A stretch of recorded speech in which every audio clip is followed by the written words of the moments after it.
Joint venture जब दो या दो से अधिक कंपनी एक साथ काम करने के लिए एग्री होती हैं किसी पर्टिकुलर म्यूचुअल बेनिफिट के लिए एंड किसी पर्टिकुलर गोल को अचीव करने के लिए, उसको हम जॉइंट वेंचर बोलते हैं।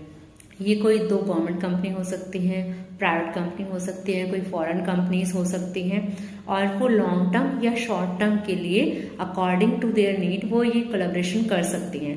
They can be flexible in working, तो उसमें उनकी जो भी अपनी रिक्वायरमेंट होती है उसके अकॉर्डिंग दे एग्रीमेंट करते हैं और वो डिसाइड कर लेते हैं स्टार्टिंग में कि उनको काम किस के अकॉर्डिंग करना है, कैसे करना है, क्या रूल रेगुलेशंस होंगे, राइट।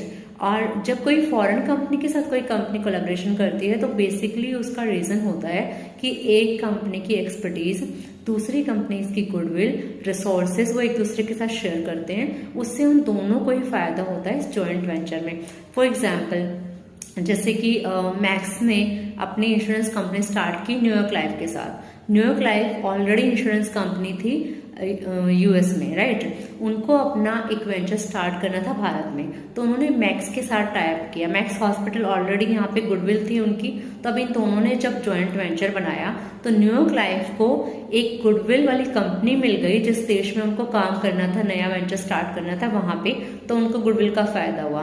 और जो मैक्स हॉस्पिटल थे उनको इंश्योरेंस में एक्सपीरियंस नहीं था, तो उन्होंने एक ऑलरेडी एस्टेब्लिश इंश्योरेंस कंपनी के साथ जो दूसरे देश में काम कर रही थी, अपने देश में इंश्योरेंस कंपनी चला रही थी, उनके साथ कोलैबोरेशन किया।